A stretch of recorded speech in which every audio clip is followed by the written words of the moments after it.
here we are with SirScoots from manager of EG. So today is the final match. Your team has already finished. How does it feel? It's bittersweet for us. We were hoping to get farther along in group play for Counter-Strike. We've got a Warcraft 3 guy still in it. Happy is obviously about to play for the bronze medal, so that's very exciting. Disappointing for Grubby yesterday, as well as, again, our Counter-Strike team. I think one of the main issues with our Counter-Strike team is obviously we use Tommy as one of our main players and strat callers, and he has to sit for WCG because he's from Finland. So we brought Tubby, who is a great fifth. He helped qualify and get us here, but when you don't play with someone for months on months and months, communication can be an issue. Yeah. I think we played very well. I think the games that we lost. We made some crucial mistakes that cost us against MTW, and it happens. All we can hope is that we qualify again and come back and try to do even better next year for the US. What do you think EG is missing to actually get amongst like top 3 at a large international event? Like to have a better performance against the Europeans, for example. Again, Counter-Strike wise? Yeah, Counter-Strike wise. I think one of the biggest issues is not even EG's issue, it's a North American issue.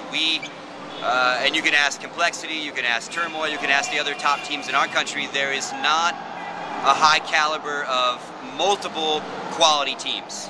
So when we scrimmage, when we practice, even the leagues we play in, it's the same 3 or 4 teams playing each other. And after you play the same teams over and over and over, you basically start anti-stratting each other. You know where each guy's going to play, so you don't get lazy, but you play the game differently than if you were playing a Fnatic, for example, your team, or an SK. And we just don't have solid practice partners. We really don't. In Europe, there's a lot more high-quality teams that can get on the internet with each other with good ping and practice. And unfortunately, with the recession in North America, with CGS kind of stealing our 1.6 heroes for about a year and a half, and we're now rebuilding, it really put 1.6 back. And we were already, a lot of people would say, a little behind the Euros already. Yeah. So we're two step backwards. Yeah, so we're trying, but I can only sponsor and work on one team, so that's our issue. Yeah. Do you think that like made in Brazil solution of boot camping in Sweden sometimes would be like a future possibility for EG? Absolutely. To improve? We are doing it. We already did one boot camp before the last DreamHack. We are going to DreamHack this year with the team. They are going to stay they're going to go to DreamHack, come back to Stockholm, stay for the week, and then we've been invited to the Arbalete Cup. So we'll get about, I guess, 10 days of a boot camp in, plus 2 tournaments in Europe back to back, which is, you can't buy that kind of practice, especially in the United States. So that kind of stuff we definitely have to do, and we budgeted for it. We know that if the problem is there's no good teams in the US to compete with, and we want to compete on the international world, we know we have to go where the teams are. True. So, my goal is to make sure we can always get our teams where they need to be to practice. So was like Lurpis's addition made in that sense to like gain a bit in front of the Europeans? Absolutely. That was a tactical move. Absolutely. I mean, again, you have to look at the CGS took our players away.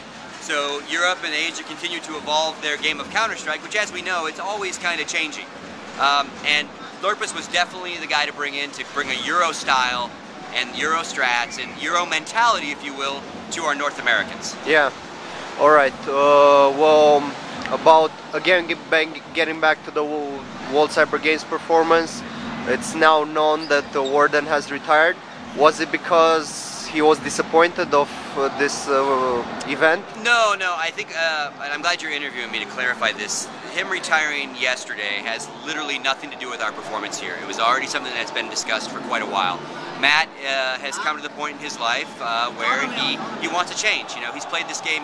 So even if you would have won, well, I can't say. It would have been the same. It's Matt's call. As I said to Matt when he started talking about it, it's absolutely not performance related, and it's totally up to Matt. If he wanted to keep playing Counter-Strike, he would stay with us forever. But he just doesn't want to play anymore.